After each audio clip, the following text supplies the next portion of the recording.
Hi everyone. तो अभी तक हमने केमिकल काइनेटिक्स स्टार्ट किया था। केमिकल काइनेटिक्स का फर्स्ट लेक्चर अपलोड कर चुकी हूँ, डिस्क्रिप्शन में लिंक दे दिया है, उसको देख लो जाके। ठीक है, तो आज वाले में हमें क्या करना है, जीरो ऑर्डर रिएक्शन स्टार्ट करूंगी। जीरो ऑर्डर रिएक्शन का पहली बात तो इंटीग्रेटेड फॉर्म, जो पेपर में हम जिस इक्वेशन को यूज करेंगे वो इक्वेशन में इंट्रोड्यूस कराऊंगी, इंटीग्रेटेड फॉर्म भी इंट्रोड्यूस कराऊंगी, और ग्राफिकल काफी सारे ग्राफिकल रिप्रेजेंटेशन है जीरो ऑर्डर के लिए, वो सब भी पढ़ेंगे। पर इससे पहले एक चीज ये देख लो कि जीरो ऑर्डर रिएक्शन करने से पहले जिसे हम जीरो ऑर्डर रिएक्शन पढ़ेंगे, उसके बाद फर्स्ट ऑर्डर, सेकंड ऑर्डर, फिर थर्ड ऑर्डर भी कराऊंगी। लेकिन बेसिकली जो आपके लिए क्वेश्चन पूछा जाएगा पेपर में, वो फर्स्ट, जीरो और सेकंड ऑर्डर से बेसिक पूछा जाता है। तो ये हमारी इंपॉर्टेंट है। इसके डेरिवेशन भी करा दूंगी कि डेरिवेशन से कैसे कैसे डेराइव करते हैं, जीरो ऑर्डर रिएक्शन हमारी कैसे निकल के आएगी, इंटीग्रेटेड फॉर्म और डिफरेंशियल फॉर्म दोनों फॉर्म ही करा दूंगी। ठीक है, इसके बाद जो हमारा इंपॉर्टेंट है वो है ग्राफिकल फॉर्म। ग्राफिकल फॉर्म के बाद न्यूमेरिकल्स करना सबसे ज्यादा इंपॉर्टेंट है। जब भी कॉन्सेप्ट पढ़ लो, थ्योरी पढ़ लो, उसके बाद न्यूमेरिकल जरूर 5-6 न्यूमेरिकल्स लगा के उस टॉपिक से जरूर देख लो। पिछले बारे में मैंने लॉग बताया था कि लॉग कैसे लगाते हैं। लॉग किसी को अगर प्रॉब्लम है तो वो कमेंट कर देना, लॉग की और भी प्रॉब्लम्स करा दूंगी। बाकी लॉग तो समझ में आ गया होगा। हाँ, एक बात ध्यान रखना, पिछले वाले में जो मैंने एंटी लॉग की वैल्यू निकालना बताया था, माइनस, जब हम नेगेटिव का एंटी लॉग निकालते हैं, नेगेटिव के लिए एंटी लॉग लगाने का मेथड अलग होता है। अगर हमारी वैल्यू पॉजिटिव होती है तो उसके लिए एंटी लॉग निकालने का मेथड अलग होता है। दोनों के लिए मेथड अलग होता है। नेगेटिव के लिए मैंने बताया था, पॉजिटिव के लिए मैंने बताया है या नहीं बताया है, वीडियो को देख लेना। और किसी को पूछना है कि पॉजिटिव वाले के लिए कैसे निकालना है तो पूछ लेना, मैं बता दूंगी। ठीक है, बाकी स्टार्ट करते हैं जीरो ऑर्डर रिएक्शन निकालना। अब देखो, जीरो ऑर्डर रिएक्शन जो हमें निकालनी है, तो पहली बात ये ध्यान रखो कि जीरो ऑर्डर रिएक्शन के लिए हमें क्या रेट निकाल के देखना है। जीरो ऑर्डर का रेट निकालना है। रेट इक्वेशन को यूज करके आगे बढ़ेंगे। अब तो सबसे पहले हम रेट निकालते हैं। अगर ए हमारी रिएक्शन है, पी हमारा प्रोडक्ट बनता है, ये इसकी क्या कोफिशिएंट हमारा दे रखा है ए।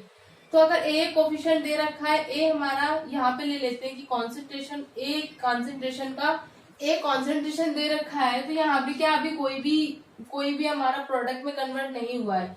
अगर हम a माइनस एक्स कर देते हैं कि हमारे क्या इनिशियल जो कॉन्सेंट्रेशन प्रोडक्ट बना है वो हमारे कितना x प्रोडक्ट बन गया है। अब इसको हम देखते हैं कि कैसे करना है। अगर हम क्या करते हैं, तो अब हमने क्या, हमारा थोड़ा जो हमारा कॉन्सेंट्रेशन प्रेजेंट था रिएक्टेंट में, वो हमारा प्रोडक्ट में कन्वर्ट हो गया।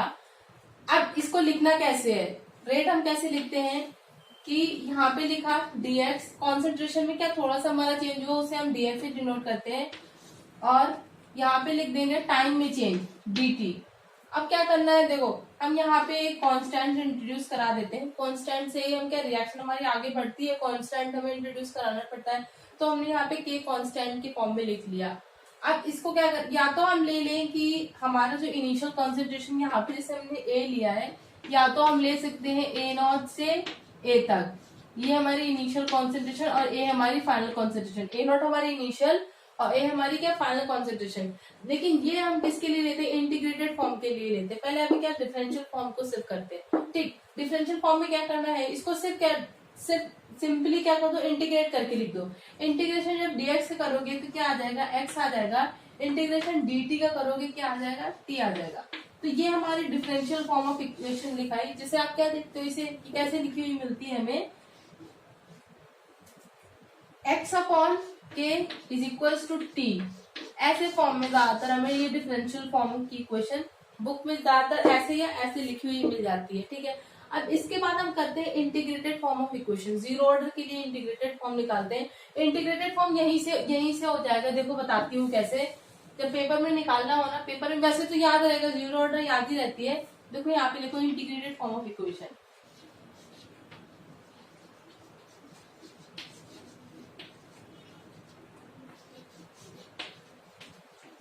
इंटीग्रेटेड फॉर्म देख लेते हैं जीरो ऑर्डर रिएक्शन का।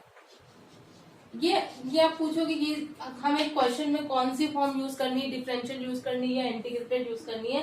वैसे तो हम क्या करते हैं, हमारा नॉर्मल जो क्वेश्चन जो न्यूमेरिकल पूछा जाएगा ना, डायरेक्ट आपका हो जाएगा उसमें डिफरेंशियल फॉर्म को यूज करके, KT is equal to x use करके हो जाएगा आपका न्यूमेरिकल। अगर नहीं हो रहा है, जो हम इंटीग्रेटेड फॉर्म ना बेसिकली हम यूज करते हैं ग्राफिकल मेथड में। ग्राफिकल मेथड में इंटीग्रेटेड फॉर्म से बहुत आसानी से क्वेश्चन हो जाते हैं, इसलिए इंटीग्रेटेड फॉर्म भी करा दे रही हूँ। तो इंटीग्रेटेड फॉर्म में क्या करना है, हमें यहीं से स्टार्ट करना है कि ए हमारा क्या दे रखा है, रिएक्टेंट दे रखा है, पी हमारा प्रोडक्ट हो गया, ए हमारी कॉन्सेंट्रेशन है, इनिशियल कॉन्सेंट्रेशन, और यहाँ पे क्या अभी भी कुछ भी हमारा रिएक्शन नहीं हुआ है। यहाँ पे क्या हमने अब हमारी थोड़ी सी रिएक्शन हो गई है कि इनिशियल कॉन्सेंट्रेशन से हमारा क्या एक्स हमारा रिएक्ट हो गया है, तो यहाँ पे क्या प्रोडक्ट हमारा एक्स बन गया। अब क्या करना है, रिएक्शन में सीधे हमें लिख देना है कि आप जैसे हम लिखते हैं डिफरेंशियल के लिए, सेम हमें इंटीग्रेटेड के लिए भी वैसे ही लिखना है। तो इंटीग्रेटेड के लिए हमने यहाँ पे लिख दिया टीएक्स, लिख दिया यहाँ पे केटीटी लिख दिया। अब देखो क्या करना है, ए नॉट हमारी क्या है इनिशियल कॉन्सेंट्रेशन, और यहाँ पे क्या है ए फाइनल कॉन्सेंट्रेशन। अब कॉन्सेंट्रेशन को हम क्या करते हैं, स्क्वायर ब्रैकेट में रिप्रेजेंट करते हैं, स्क्वायर ब्रैकेट में लिख दिया यहाँ पे। अब देखो टी हमारा क्या है, जब हमारी इनिशियल कॉन्सेंट्रेशन ए है वहां पे हमारा टाइम क्या है, टी है, वहां पे हमारा टाइम सॉरी 0 है। ये देखो यहाँ पे देखो टी हमारा 0 पे इनिशियल कॉन्सेंट्रेशन ए है, और यहाँ टाइम टी पे क्या है, हमारी टाइम टी पे हमारी रिएक्शन ये है, ठीक है। इसे चाहे स्मॉल टी से रिप्रेजेंट कर लो, सेम बात है। यहाँ पे हमारा टाइम टी अभी 0 है, 0 है तो हम इसे क्या करते हैं 0 से रिप्रेजेंट कर रहे हैं। इनिशियली हमारा क्या है 0 टाइम है, टाइम पे 0 टाइम पे हमारी क्या है इनिशियल कॉन्सेंट्रेशन ए नॉट है, और फाइनल टाइम पे हमारा टाइम क्या है, फाइनली टी है टाइम। अब सिंपल इसे इंटीग्रेट कर लेना है जैसे पहले हमने डिफरेंशियल में किया है। ए नॉट से ए है हमारा, तो dx क्या आएगा, x आ जाएगा, ठीक है, x आ गया। अब यहाँ पे क्या है ए नॉट हमारी कंसेंट्रेशन, यहाँ पे ए कंसेंट्रेशन दे रखी है। यहाँ पे क्या करना है देखो, अब इसको इंटीग्रेट कर लिया तो ये हमारा आया t, और यहाँ पे आ गया 0 से t। अब सिंपल इसे वैल्यू पुट कर दो, final limit minus initial limit. Final क्या करते हैं, upper limit minus lower limit करते हैं, तो अपर लिमिट से लोअर लिमिट को माइनस कर दो, ठीक है। यहाँ पे करते हैं, यहाँ पे इसको रब कर देती हूँ, यहाँ पे लिखती हूँ, ठीक, आपको अच्छे से समझ में आएगा। यहाँ पे क्या कर दिया मैंने, ये हमारी इनिशियल कॉन्सेंट्रेशन, ठीक है, इनिशियल। अब हमें क्या करना है, फाइनल से इनिशियल माइनस करना है, तो फाइनल हमारी क्या है ए है, और इनिशियल कॉन्सेंट्रेशन है हमारी ए नॉट।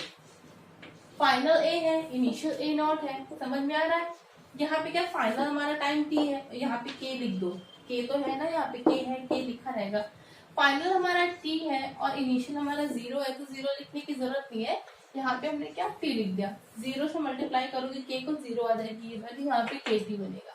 अब देखो ये हमारी क्या इंटीग्रेटेड फॉर्म है। अब इंटीग्रेटेड फॉर्म बुक से मिलाओगे, बुक में देखोगे आंसर क्या दे रखा होगा, ऐसे ए नॉट माइनस का ए इज इक्वल्स टू के टी, ये इंटीग्रेटेड फॉर्म होगी।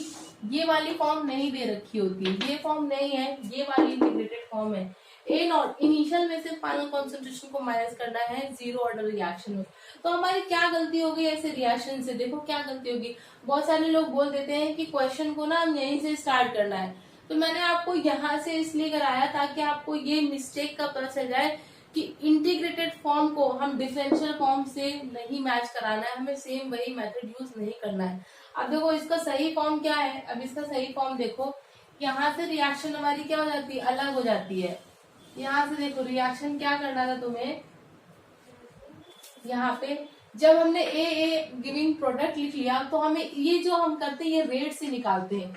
रेट इज इक्वल्स टू के इंटू ए नॉट।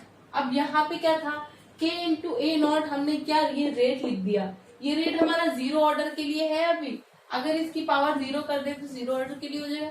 क्यों, क्योंकि हमारा रेट इनिशियल कॉन्सेंट्रेशन पर डिपेंड करता ही नहीं है। रेट हमारा इनिशियल कॉन्सेंट्रेशन पर डिपेंड करता नहीं है, तो हमें इसकी पावर क्या 0 लिखनी पड़ेगी। ये हमारा चला जाएगा, सिर्फ यहाँ पे क्या आएगा, के आएगा। 0 ऑर्डर के लिए क्या होता है, रेट 0 होता है।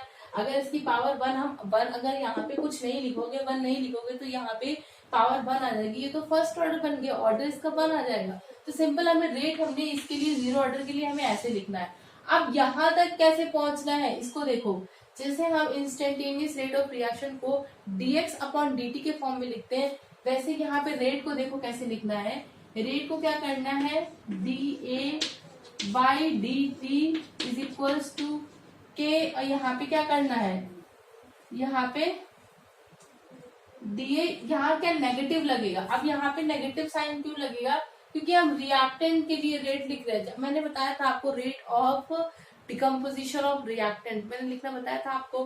तो rate of decomposition of reactant कैसे लिखते हैं, ऐसे लिखते हैं, बताया था ना। माइनस का यहाँ पे कैसे लिखते हैं, 1/A, 1/A भी कर देते हैं ना। कॉन्सेंट्रेशन में, कॉन्सेंट्रेशन के लेफ्ट साइड में अगर कोई नंबर प्रेजेंट है, नंबर मतलब क्या, कोफिशिएंट। अब तो इतने बड़े हो गए, पता ही है कि इसे हम कोफिशिएंट कहते हैं।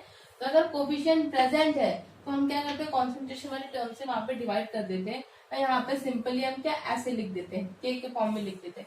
अब क्या करना है, देखो इस रिएक्शन को हम यहाँ पे डी ए हमारे क्या है, यहाँ पे एक्स है, यहाँ पे एक्स लिख देंगे, डी टी यहाँ पे ऊपर चला जाता है, के तो लिखा ही रहता है। तो सिंपल क्या, अब इसके बाद यही वाला स्टेप हमारा आ जाएगा। तो इंटीग्रेटेड रेट फॉर्म को हमें इस मेथड से निकालना है। समझ में आ गया, मिस्टेक भी बचा जाएगी, यहाँ पे जो नेगेटिव साइन है यहाँ पे कॉम्पनसेट हो जाएगा, और यहाँ पे क्या ए नॉट माइनस ए हो जाएगा, क्योंकि यहाँ पे जो नेगेटिव साइन है, यहाँ पे नेगेटिव साइन लगा लो, नेगेटिव साइन लगा लो। देखो यहाँ पे क्या नेगेटिव साइन है, अब यहाँ पे कॉम्पनसेट हो जाएगा, यहाँ पे ए माइनस का ए नॉट, यहाँ पे क्या हो जाएगा, ए नॉट माइनस का ए हो जाएगा। अब देखो जीरो ऑर्डर रिएक्शन हमने इंटीग्रेटेड फॉर्म देखी, इसके बाद देखते हैं ग्राफिकल रिप्रेजेंटेशन कैसे निकालना। धीरे धीरे देखते हैं ग्राफिकल रिप्रेजेंटेशन निकालना। देखते हैं ग्राफिकल रिप्रेजेंटेशन, ये बहुत इंपॉर्टेंट है, क्योंकि पेपर में भी देखो काफी सारे ग्राफ के क्वेश्चन पूछे होते हैं। उसमें पूछता है कि बताओ ये जीरो ऑर्डर ग्राफ है, फर्स्ट ऑर्डर ग्राफ है, सेकंड ऑर्डर ग्राफ है, ऐसे पूछता है। तो ग्राफ को पहचानना आना चाहिए, और ग्राफ के क्वेश्चन तो बहुत इंपॉर्टेंट है। चलो ग्राफ को देखते हैं, ठीक है। देखो आप जीरो ऑर्डर रिएक्शन के लिए ग्राफ निकालना है हमें। देखते हैं graphical representation for zero order reaction. Graphical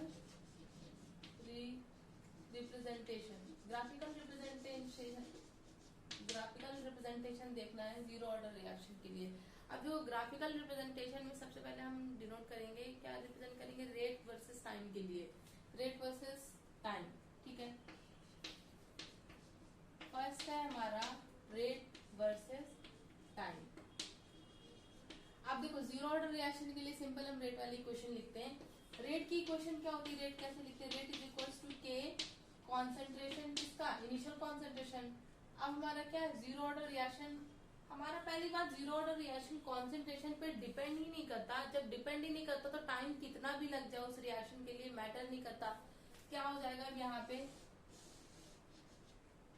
क्या आएगा, इवेल्युएट करके देखो खुद से, पहले समझो जो मैंने बात बोली अभी, मैंने क्या बात बोली है, रेट हमारा इनिशियल कॉन्सेंट्रेशन पे डिपेंड ही नहीं करता जीरो ऑर्डर रिएक्शन के लिए।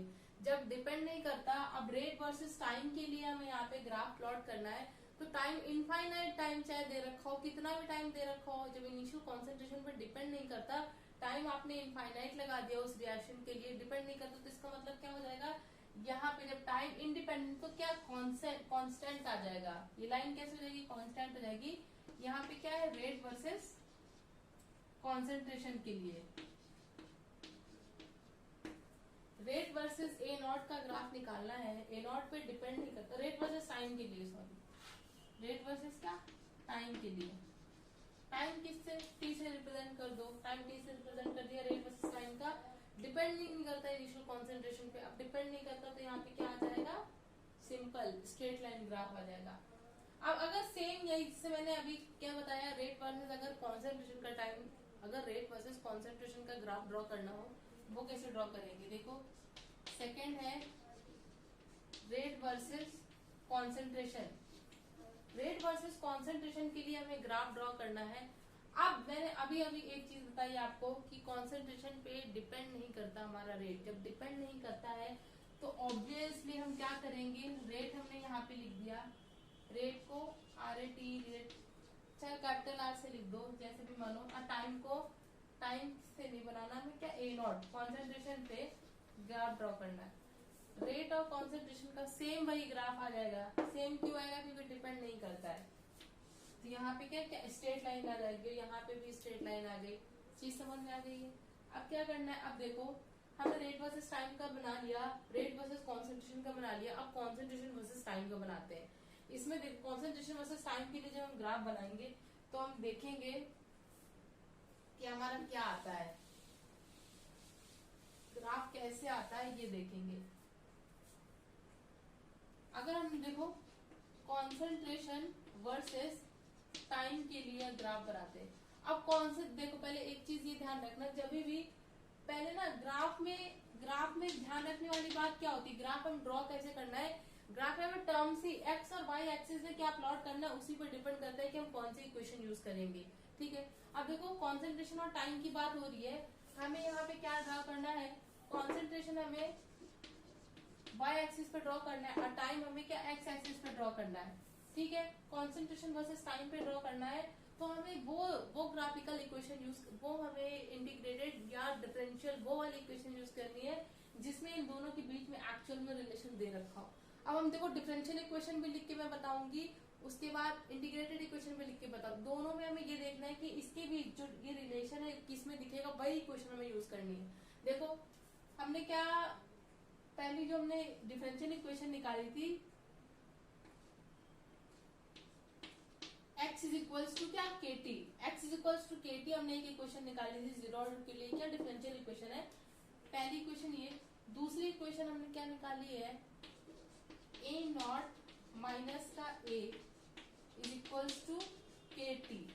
ये दोनों इक्वेशन हमने निकाली, पहले को हमने क्या निकाली, ये वाली इक्वेशन निकाली, दूसरे हमने ये इक्वेशन निकाली है, दोनों इक्वेशन हमने निकाली। ठीक, अब दोनों इक्वेशन में से हमें कौन सी इक्वेशन यूज करनी है ये कैसे पता चलेगा, ये हमें पता चलेगा कि हमने क्वेश्चन में किसके किसके बीच में ग्राफ दे रखा है, ये इसे क्वेश्चन ही मानो, क्योंकि पेपर में जब कभी आपके पेपर में क्या ग्राफ दे रखा होता है, ग्राफ में एक्स और वाई एक्सिस प्लॉट की होती है और फिर पूछता है कि ये ग्राफ हमारा किससे रिलेटेड है, तो ये पहली बात तो पता होना चाहिए ना कि एक्स एक्सिस में जो ड्रॉ किया है वो कौन से क्वेश्चन में हमारा, कौन से क्वेश्चन से हम उसे ऑब्टेन कर सकते हैं, और वाई एक्सिस में कौन सा, एक्स और वाई में कौन सा ड्रॉ है। ठीक है, अब हमने देखो इक्वेशन लिख दी, एक्स इज इक्वल्स टू केटी लिख दी, यहाँ पे ए नॉट माइनस का एक्स इक्वल्स टू केटी लिख दी।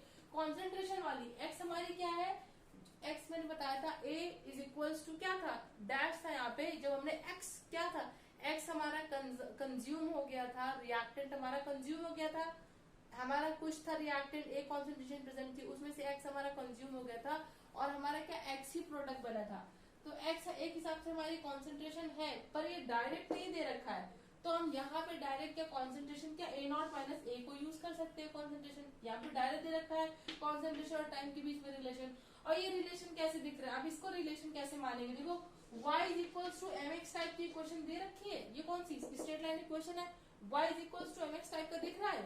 ठीक है, तो यहाँ पे क्या है, x हमारा क्या है, t है, और यहाँ पे m क्या हो गया, m क्या है, स्लोप क्या है तुम्हारा, k है, तो स्लोप मिल गया, y हमारा क्या है, कॉन्सेंट्रेशन है। सिंपल पता चल गया हमें कि एक स्ट्रेट लाइन फॉर्म होगी, स्ट्रेट लाइन इक्वेशन मिली ना हमें, स्ट्रेट लाइन, और यहाँ पे स्लोप क्या होगा, देखो स्लोप होगा हमारा m, और स्लोप क्या है, पॉजिटिव है, इसीलिए हमने क्या स्ट्रेट लाइन ऊपर की तरफ बना दिया कि इतना हमारा प्रोडक्ट क्या इंक्रीज हो रहा है, प्रोडक्ट ऑब्वियसली हमारा इंक्रीज हो रहा है, रिएक्टेंट हमारा कम हो रहा है पर प्रोडक्ट हमारा बन रहा है, तो प्रोडक्ट हमारा क्या इंक्रीज हो रहा है। समझ में आ रहा है ना इतना।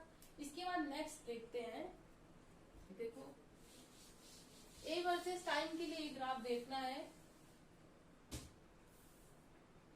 ए वर्सेस टाइम के लिए जीरो ऑर्डर में। अब ए वर्सेस टाइम, ए हमारा क्या कॉन्सेंट्रेशन टर्म ही है, सिंपल हमें इक्वेशन लिख देनी है, ए वाली इक्वेशन जिसमें यूज हुई हो, ठीक, ए नॉट माइनस का ए इज इक्वल्स टू के टी। देखो ए नॉट माइनस, ये इक्वेशन के बीच में पूछा, ए वर्सेस टाइम के बीच में ग्राफ पूछा है, देखो ए भी यहाँ पे टी भी है यहाँ पे, सिंपल क्या करो यहाँ पे बना दो ए और यहाँ पे बना दो टाइम। समझ में आ रहा है। अब हमें क्या करना है, ए और टाइम के बीच में हमें ग्राफ ड्रॉ करना है, ए और टाइम के बीच में, तो हमें यहाँ पे हमें देखा ए मिल गया, अब यहाँ पे सिर्फ यहाँ पे लेफ्ट साइड में तुम्हें क्या ए ही रखना है, बाकी सारी वैल्यू उधर पुट कर दो। हम देखो क्या करते हैं, ए को यही रखते हैं, के टी ए नॉट यहाँ माइनस में ले आते हैं, यहाँ पे नेगेटिव साइन है, नेगेटिव यहीं पे ले माइनस का के टी हो जाएगा, प्लस का ए नॉट हो जाएगा। ठीक है, A versus time, A versus time के बीच में ग्राफ बनाना है। अब ये इक्वेशन हमारी y is equals to M X plus C type की मिल गई हमें, y is equals to M X plus C type की मिल गई। c यहाँ पे ए नॉट है, ए नॉट हमारा इंटरसेप्ट मिल गया, ए नॉट हमारा क्या है, इंटरसेप्ट मिल गया यहाँ पे। m हमारा क्या है, x हमारा t है, x हमारा क्या है, t हमारा किसके, x के बराबर है, और ये हमारा y के बराबर है। ठीक है। अब के हमारा के जो हमारी स्लोप है वो हमारी के है, लेकिन स्लोप क्या है, नेगेटिव है। यहाँ पे स्लोप देखो दिख रही है ना, यहाँ पे नेगेटिव साइन लगा है। एम इज इक्वल टू क्या है, माइनस का के दे रखा है। ठीक, तो मतलब यहाँ पे नेगेटिव आएगी, नीचे की तरफ आएगा ग्राफ, ग्राफ आएगा नीचे की तरफ। लेकिन इंटरसेप्ट अब दे रखा है ए नॉट, तो ए नॉट हमारा क्या, यहाँ पे ए नॉट अगर हमने मान लिया, ए नॉट क्या हमारा इंटरसेप्ट है, ऊपर से नेगेटिव स्लोप है, तो ग्राफ हमारा कुछ ऐसे बनेगा। ठीक है, यहाँ पे कट क्यों नहीं कर रहा, कट इसलिए नहीं कर रहा क्योंकि देखो अब यहाँ पे नहीं दे रखा है, यहाँ पे x का कुछ पॉइंट नहीं दे रखा है कि x पे कितने पे काटेगा, तो हमने ऐसे बना दिया ग्राफ। तो स्लोप हमारा क्या है, नेगेटिव है, माइनस का m, इंटरसेप्ट हमारा a नॉट दे रखा है। ये ग्राफ समझ में आ गया। इसके बाद हम देखते हैं हाफ लाइफ। पहले तो बात तो जीरो ऑर्डर के लिए हाफ लाइफ निकालना देखते हैं कि जीरो ऑर्डर के लिए हाफ लाइफ क्या आता है।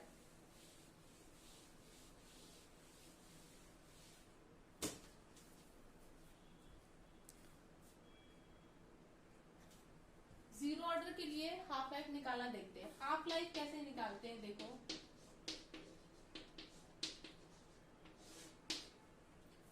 इसको हटाती हूँ, ग्राफिकल रिप्रेजेंटेशन। ग्राफिकल रिप्रेजेंटेशन और भी बहुत सारी है, वो भी कराऊंगी अभी, बट पहले हाफ लाइफ देख लेते हैं जीरो ऑर्डर के लिए। देखो जीरो ऑर्डर के लिए हाफ लाइफ की पहली बात क्या इक्वेशन आती है,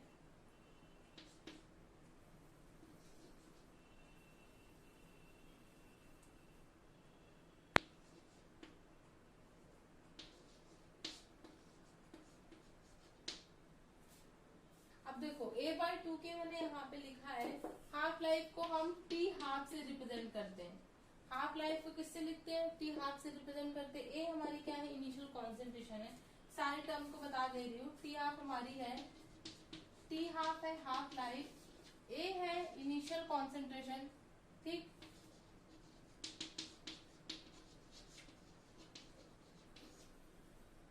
k हमारा क्या है, रेट कांस्टेंट, k है रेट कांस्टेंट। अब इस इक्वेशन को ध्यान से देखो, देखो t half is equal to a by two की आया है, तो मतलब t हाफ हमारा k के रेट कांस्टेंट कैसे इनवर्सली प्रोपोर्शनल है। t हाफ क्या करता है, इनिशियल कॉन्सेंट्रेशन पे डिपेंड करता है, लेकिन जब हमने जीरो ऑर्डर के लिए रेट देखा था वो हमारा इनिशियल कॉन्सेंट्रेशन पे डिपेंड नहीं करता। यही पॉइंट तुम्हें जीरो ऑर्डर के लिए याद रखना है कि जो टी हाफ होता है इनिशियल कॉन्सेंट्रेशन पे डिपेंड कर रहा है, बट रेट डिपेंड नहीं करता। अब देखो इसके बीच में भी ग्राफिकल रिप्रेजेंटेशन है, देखो कैसे, टी हाफ और इनिशियल कॉन्सेंट्रेशन के बीच में, टी हाफ और इनिशियल कॉन्सेंट्रेशन के बीच में अगर हम ग्राफ ड्रॉ करते हैं तो ये क्या डायरेक्टली प्रोपोर्शनल दिख रहा है हमें, तो यहाँ पे कैसे होगा, इंक्रीज करेगा। क्या करेगा, इंक्रीज करेगा। y is equal to M X type का कुछ रिलेशन दिखेगा। देखो कैसे बताती हूँ, अगर t half is equal to क्या करो, 1/2k को अलग कर दो, इंटू क्या कर दो, a कर दो। ठीक है, y is equal to M X type का रिलेशन आएगा। x हमारा क्या है, a है, a हमारा क्या है, x है, m क्या आया, 1/2k आया, मतलब स्लोप हमारी क्या आ गई, यहाँ पे 1/2k स्लोप आ गई, स्लोप 1/2k आ गई। और y हमारा t हाफ है, और a हमारा देखो, a अगर हमारा बढ़ेगा, इनिशियल कॉन्सेंट्रेशन जो हमारी क्या है, रिएक्टेंट की कॉन्सेंट्रेशन अगर हमारी ज्यादा होगी तो प्रोडक्ट भी हमारा ज्यादा ही बढ़ेगा, उतना ज्यादा ही कंज्यूम होगा। ठीक है, ये बात समझ में आ रही ना। तो m की वैल्यू जो स्लोप आएगा हमारा 1/2k आएगा, तो यहाँ से हाफ लाइफ और इनिशियल कॉन्सेंट्रेशन के बीच का हमने क्या ग्राफ ड्रॉ करा, वो क्या आया, ऐसे इंक्रीजिंग ऑर्डर का ग्राफ आया है। ये समझ में आ गया। जीरो ऑर्डर में अभी भी कुछ कुछ ग्राफिकल रिप्रेजेंटेशन बची है, वो कराऊंगी नेक्स्ट वाले में। उसके बाद देखेंगे फर्स्ट ऑर्डर रिएक्शन। इतना समझ में आ गया होगा। Thanks for watching. चैनल को लाइक करो, सब्सक्राइब करो। जो न्यू है, देखो न्यू वाले और भी पिछले बहुत सारे काफी सारे चैप्टर्स कंप्लीट करा दिए, पेरिसाइक्लिक करा दिया, सॉलिड स्टेट करा दिया है, हैलोअल्किन सैलोअल्किन ये 12th का चैप्टर है। शेयर करो, जितने ज्यादा शेयर करोगे उतने लोगों की हेल्प होगी। और एक क्वेश्चन आपको दे रही हूँ, उस क्वेश्चन को सॉल्व करो, ग्राफिकल का ही क्वेश्चन है, उस क्वेश्चन को सॉल्व करो और फिर बताओ। ना आए तो कमेंट करना, नेक्स्ट में उस क्वेश्चन को सॉल्व कराऊंगी मैं।